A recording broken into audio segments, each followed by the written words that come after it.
welcome back. Tom Collier, the Painting Fool here. Happy to see you again. It's hot here and humid. So it's a good day to stay indoors and paint. What's that? Oh, him? That's Robert. He's my new studio assistant. Say hello to Robert. How you doing, Robert? He's just here to keep an eye on me and make sure I don't get out of line. Give me some advice when I need it, and I usually always need some good advice. So he'll be around here now, from now on, I hope. So anyway, today I'm painting a landscape of a poppy field from a photo by Derek Mack on unsplash.com. I'll be using Kilimanjaro cold press 11 by 15 paper, brushes by Princeton, paints by Leningrad White Knights, and Winsor Newton masking fluid. I call this one Poppy Field, of course. I would like to thank those of you who are following me, and especially those who have subscribed. If you want to see a whole collection of my work, they're all available on Instagram. This painting took a lot of work, but there were valuable lessons learned, as there are with every painting. The most important lessons are to never get discouraged, be playful, experiment, have fun, and be thankful for another day of painting. So, let's get on with the show.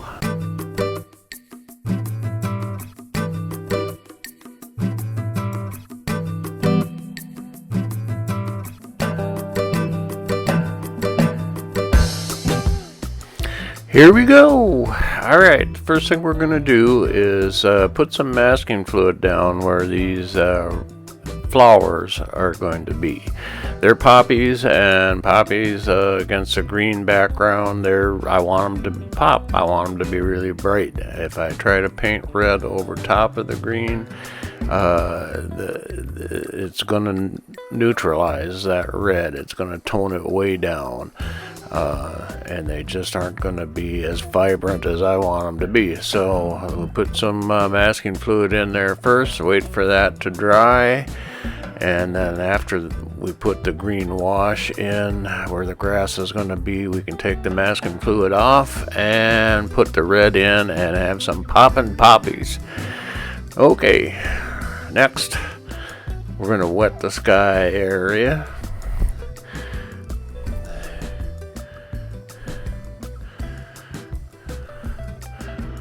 We're going to take our number 8 round and some raw sienna, and we're going to put that in.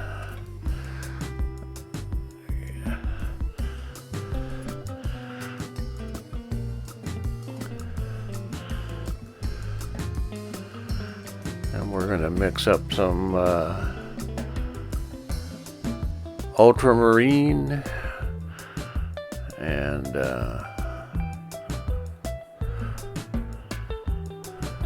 some violet, and we're going to put that up here in the very top of the sky using my 3/4 inch flat, I believe.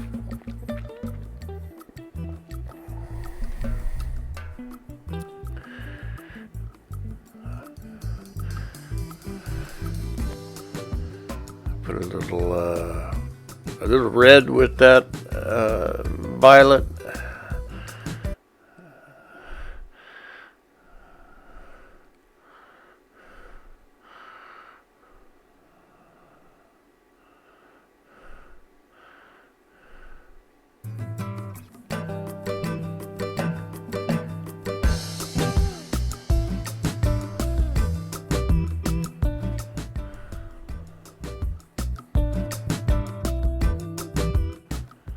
Now we'll take our Kleenex and lift out some clouds.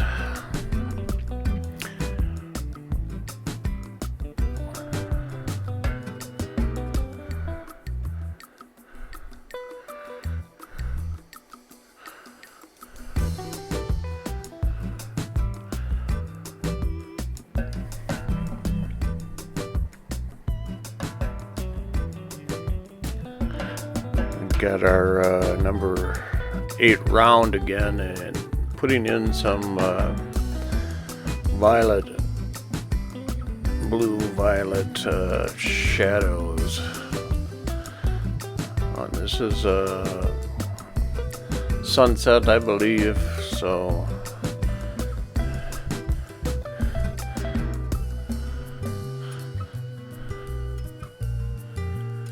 and we'll soften those edges. A little damp brush.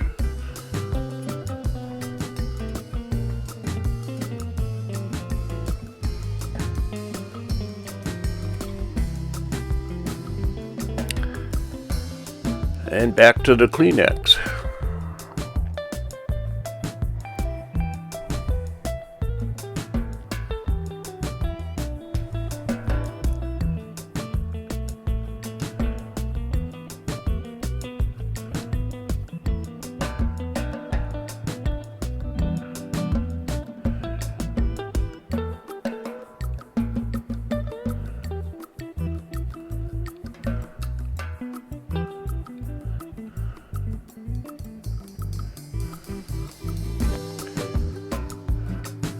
Got my liner brush and our rigger, as some folks call it. I guess there's actually is a difference between a liner and a rigger, but they both kind of do the same thing. They give you the opportunity to do fine lines, and I'm using the side of the brush here, kind of feathering it into the tops of these clouds that are in shadow, and then we're going to put a little bit more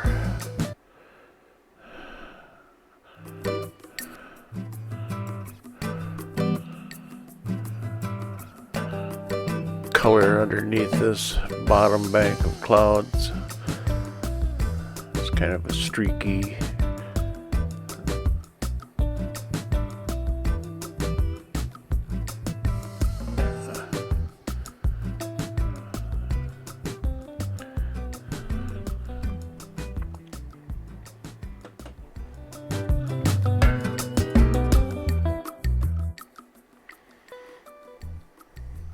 softening some edges.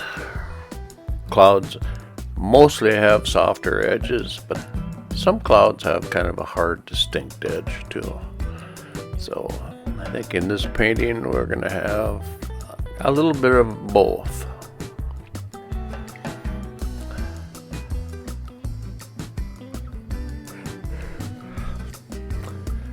Putting in some violet.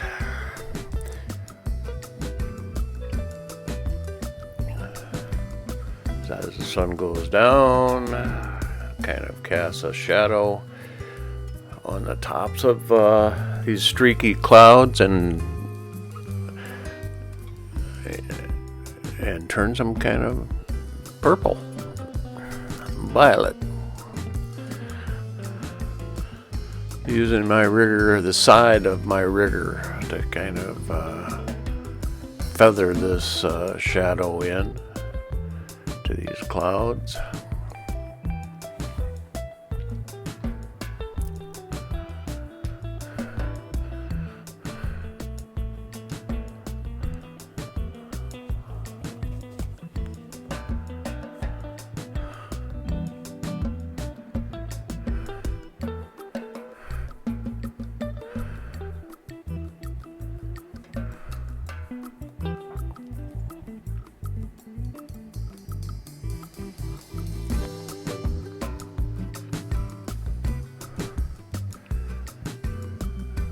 Kind of missed things down a little bit here.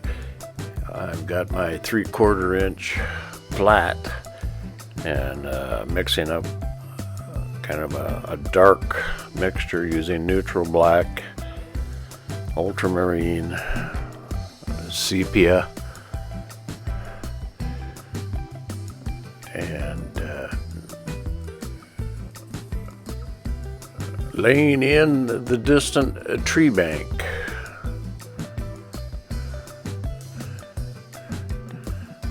Which is mostly in silhouette because of the low angle of the sun.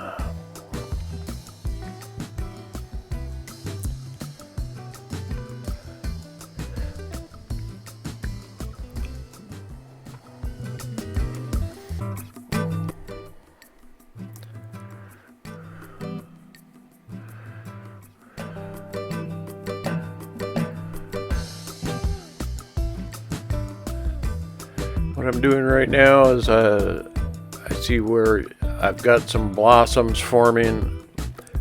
That usually happens when you put wet paint down next to a dry area. So going back over now with some clear water and trying to soften those up a bit. Sometimes they're desirable and sometimes they're not. There are some artists that actually deliberately make blossoms for a certain effect in their paintings. Most of mine are accidents. Happy little accidents or unhappy little accidents. I guess it depends on whether or not I catch them in time to be able to fix them. So right now what I'm trying to do is put in the distant hills. They're way back there, so we'll try to make them very light.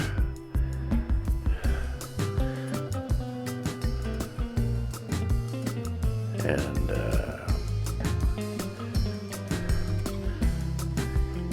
kind of using a magenta type color mixed from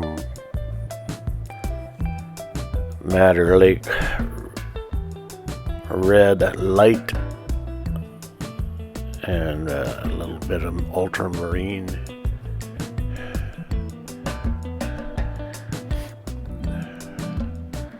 And then the next layer way back there.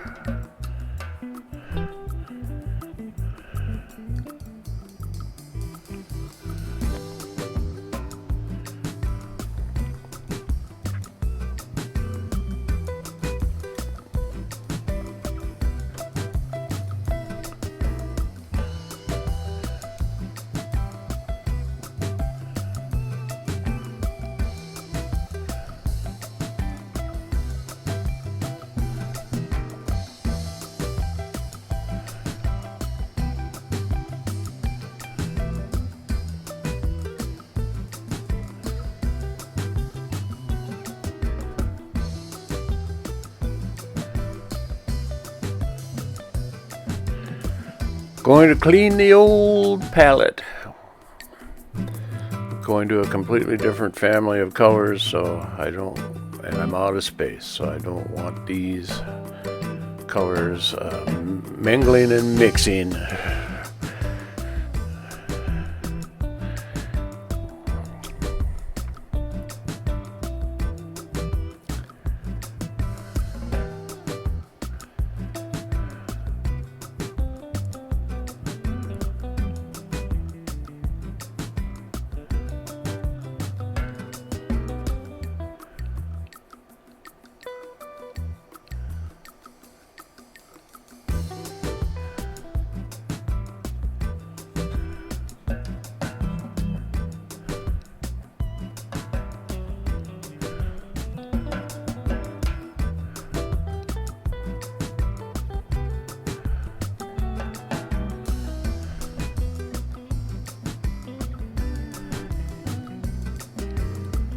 Okay, we're going to get ready to work on the grassy area of the foreground.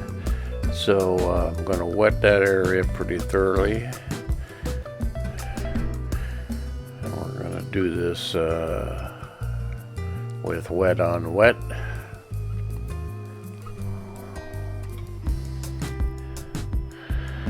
putting in some green.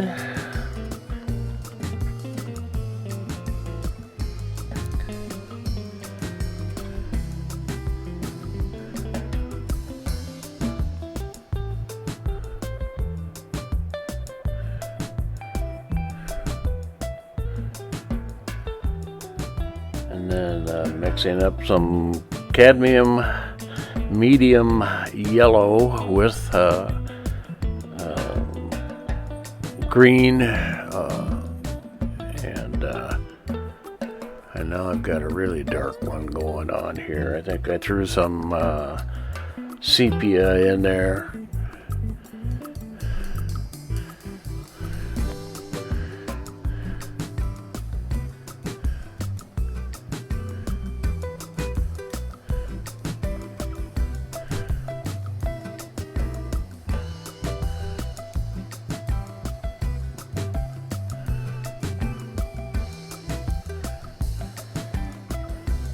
Getting some yellow green. Putting some more cad yellow in. Just letting it mix on the paper. Sometimes the best place to let things mix is right there on the paper. Just let them mix and mingle.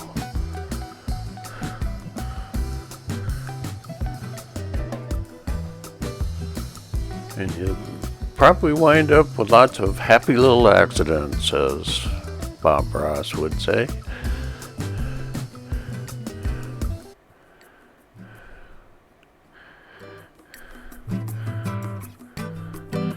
Okay, now I've got my credit card. I'm going to scratch in the texture of these stems and grasses that are growing. Because, you know, these poppy flowers aren't just floating in midair. They're connected to Mother Earth by stems. So we're not going to put them all in there, but we're going to put enough that it'll give you the idea when you look at it.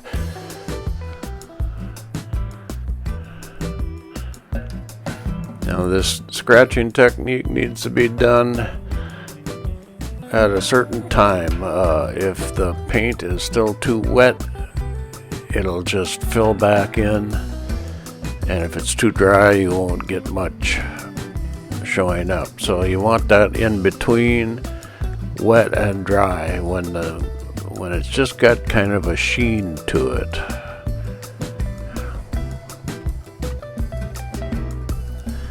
And then you can do all kinds of pretty cool effects with a credit card, a palette knife, your fingernail, all kinds of things. You can see where the masking fluid is now showing up as white. We'll have our hands full painting those all red, and I'm not going to use just one red either. I'm going to use a dark red on what would be the bottom edges, and then a really bright, almost orangey red where the highlights will be.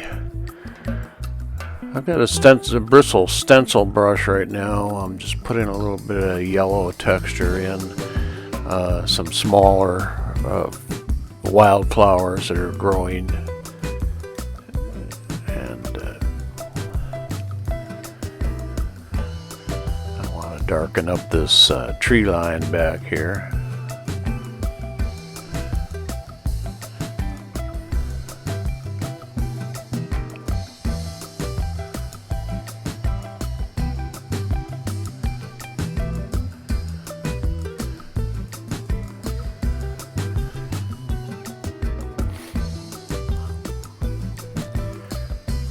Now the moment of truth. We've got 2 trees that are going to go in here. I can't tell you what kind of trees they are. They could be oak trees. They're kind of gnarly.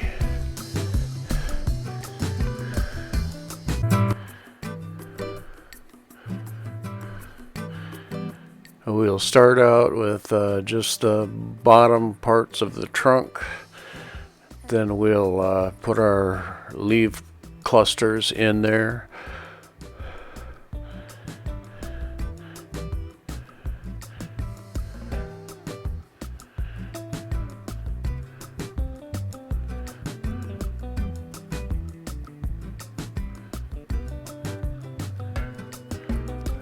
To do that, we'll use our bristle stencil brush.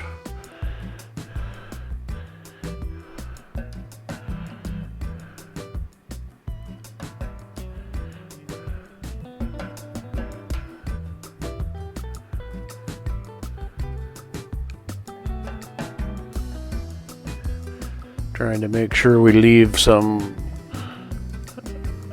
spaces for the sky to show through.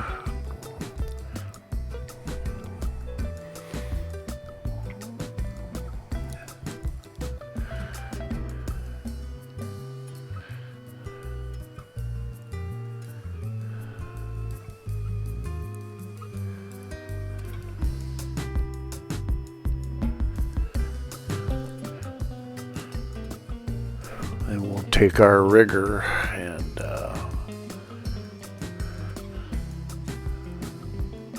paint in some connecting smaller branches.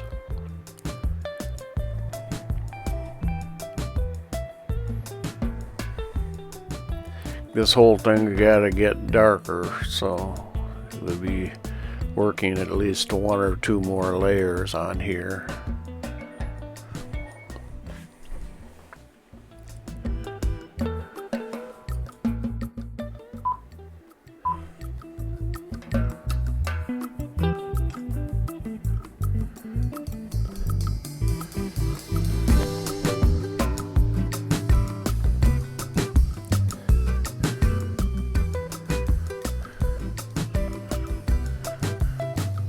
Kind of hard to see in the photograph, but there's actually some small foliage or trees of some sort growing underneath these, both these trees. They're going to be putting another companion tree over on the other side of the painting.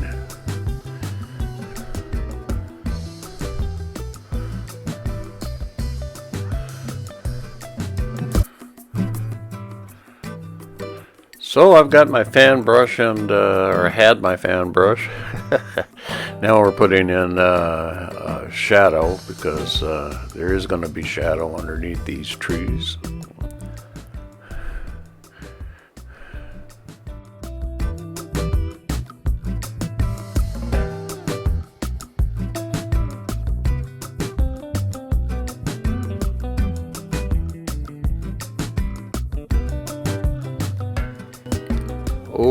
Okay, time to give the happy little tree a happy little friend over here. Oh.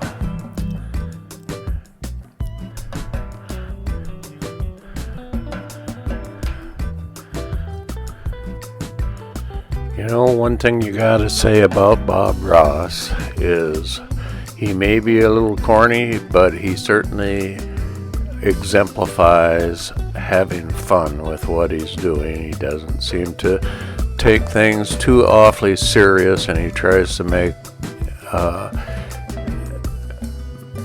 his paintings entertaining.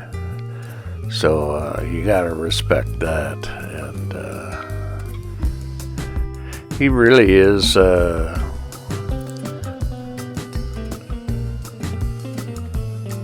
I think the father of how to paint videos. I mean, he'd been doing it long before YouTube even existed.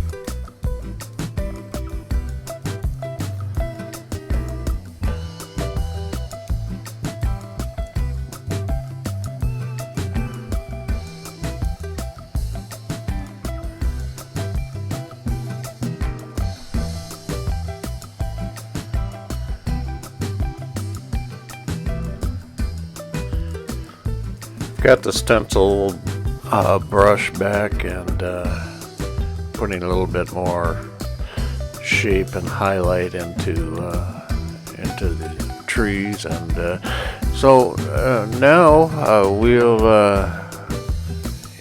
use our finger brush and rub the masking fluid off.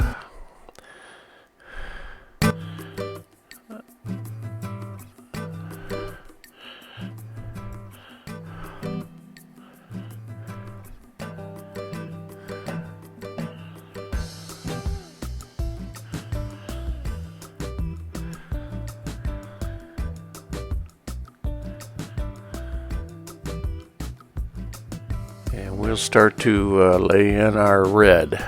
So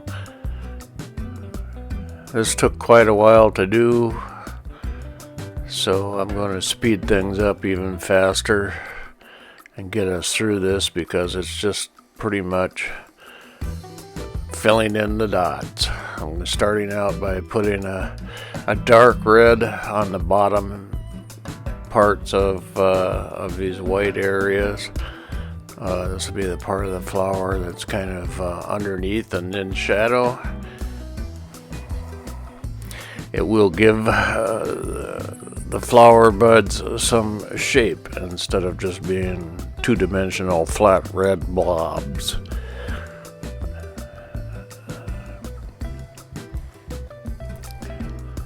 Look at me go. Didn't know I could move so fast, did you?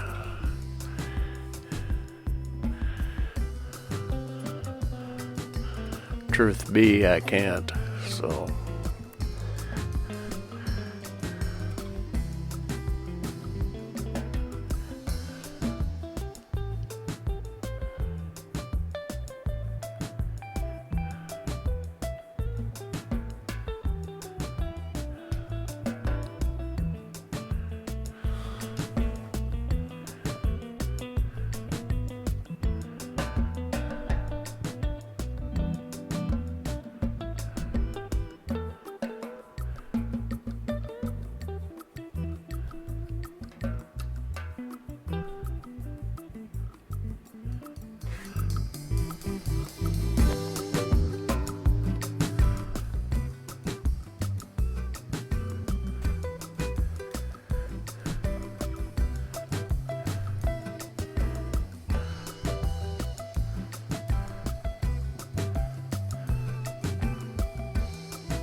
Just like that.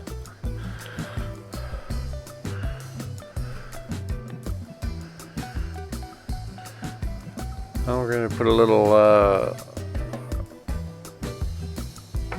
bright cadmium orange, I guess it is, mixed with just a slight amount of red, and kind of put a highlight in here. So this should give us the sparkle we're looking for and make our poppies pop.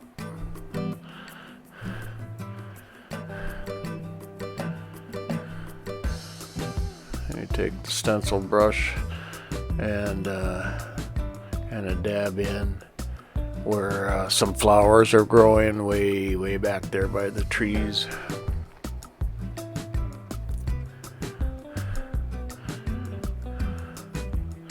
That's it, folks. Gonna sign off on this one. Pretty happy with the way it turned out. There you have it. Poppy field. Thank you so much for tuning in. I really appreciate it. I hope you'll consider subscribing. Tell all your friends. Until next time, I'm Tom Collier, the Painting Fool.